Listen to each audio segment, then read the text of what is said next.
All right, let's dive right in, folks. Ready for some serious cricket talk? We're going deep on a result that's got everyone buzzing. New Zealand taking down India in a test Oh, series India. on their home turf. It's pretty wild when you think about it. Absolutely wild. I mean, Yeah. we're talking about a team that hadn't lost a home test series since, what was it, 2012? 2012. It's over a decade of dominance.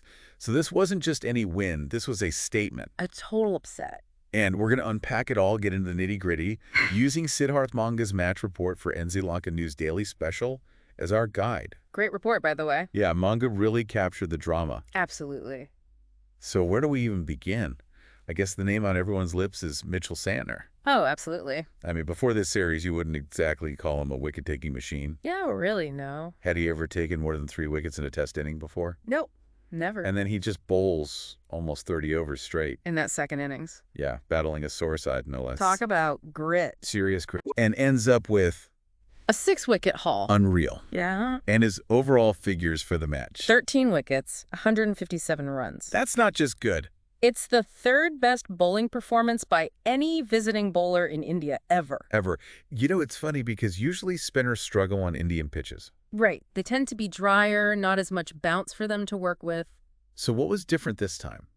Why did Santner click? Well, Munga's report suggests it was a combination of things. Like what? Well, his skill, obviously, but also his strategy. Ah, I see. He kept the Indian batsmen guessing, constantly changing things up, bowling at different speeds, different angles. Sure. And then there's this thing called dip, which he's got mastered. It's where he makes the ball dip sharply right before it reaches the batsman. Making it harder to judge. Exactly. And on a turning pitch where the ball's already bouncing unpredictably, that's a nightmare for any batter. It all makes sense now. And we can't forget, he was up against two of India's all-time greats, Ravindra Jadeja and R. Ashwin. Legends, practically. Key to India's dominance at home for over a decade. But even they were overshadowed by Santner. Which begs the question, were the New Zealand batsmen just better prepared this time around? Maybe. Or were the pitches themselves just less spin-friendly than usual? Manga didn't really delve into that too much. No, it's a bit of a puzzle, really. But it definitely played a part in this upset. For sure, for sure. Now, we got to talk about Yashasvi Jaiswal's innings in that second innings. Yeah. Explosive stuff. 77 runs off just 65 balls. Talk about hitting. He was fearless. Manga describes him pulling the second ball of the innings for 6. What a way to start. 3 sixes total, sweeping, charging at the spinners, even hit an extra cover drive for 6 off Glenn Phillips. Vivacious. And he's young, you know. Still finding his feet. Could be a real force in the future if he keeps this up. Definitely one to watch. But even with Jaiswal going off like that, Santner still managed to outsmart him, take his wicket at a crucial moment. That's the mark of a great bowler, isn't it? Keeping a cool head under pressure, making adjustments. And that wicket really shifted the It's momentum. in New Zealand's favor. And then there were those smaller moments that ended up having a big impact, like the partnership brewing between Shubman Gill and Jaiswal, Oh, they were looking dangerous. really building a threat. And then Santner adjusts his line and length again, Just slightly. induces an edge from Gill. Another catch for Daryl Mitchell at slip. And just like that, the partnership's broken. Crucial moment. And then the run out, Rishabh Pant.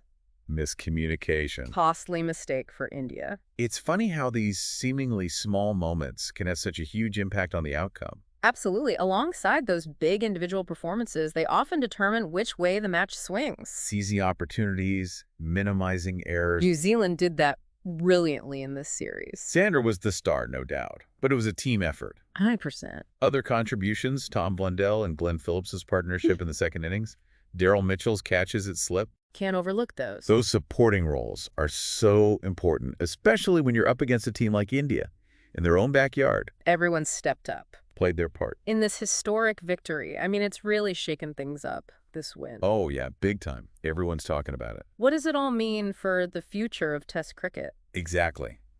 Is this a sign of things to come? A shift in the balance of power? Or just a one-off upset? Big questions. Huge questions. And I don't think anyone has the answers yet. It'll be interesting to see how India responds. Oh, for sure. Will they come back with a vengeance next time? You know, trying to prove a point. Could be. Or will New Zealand ride this wave of confidence? Keep challenging those top teams.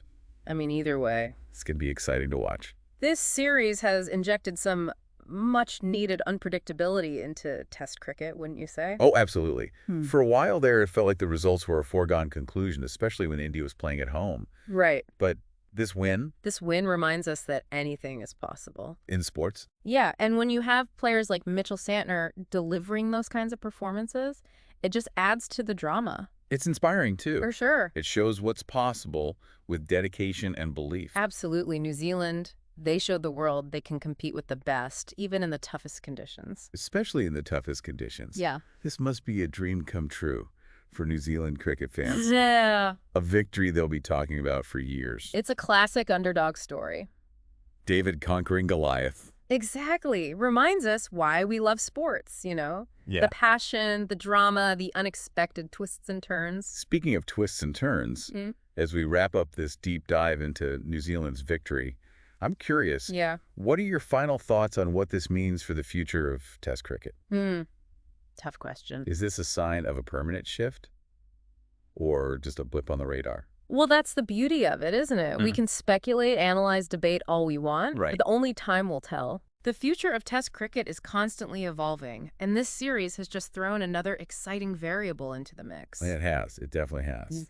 Yeah, it's going to be fascinating to see how both teams approach their next Test series after this, with all this new pressure. Right. Pressure can do funny things, can't it? Create diamonds or crack them wide open. Exactly. I think both India and New Zealand have a lot to think about. A lot to ponder. For New Zealand, it's all about maintaining that momentum, that hunger to win. Yeah, it's easy to get complacent after a big victory. But they got to keep pushing if they want to be seen as a real force in Test cricket, not just a one-hit wonder. And for India, this loss could be a wake-up call, Yeah, they've been so dominant for so long, maybe they got a little predictable. A little complacent, perhaps. This defeat might force them to reevaluate, come back even stronger. Who knows? It might do them some good in the long run. I think this whole series has reminded everyone that there are no guarantees in Test cricket. The format itself is a test, of skill, strategy, mental toughness. And that's what we love about it, right? Exactly. It's unpredictable, keeps you on the edge of your seat. Every match is a new story, waiting to be written. And this New Zealand victory is a prime example of that. A story that'll be told and retold for years to come. I think we've covered a lot of ground today, unpacking this historic series, the players, the implications. Definitely a lot to digest. But that's what makes it so engaging, right? It's not just about the scores. It's about the narratives, the rivalries, the way the game keeps evolving. And who knows, maybe we'll do another deep dive soon to see how this all plays out, what happens next. I'd be up for that. But for now, let's just appreciate the brilliance of New Zealand's win. Soak it all in. A victory for the underdogs. Thanks for joining us on this deep dive into the heart of cricket drama. It's been a pleasure. Until next time, folks, keep those scorecards close and your cricketing minds sharp.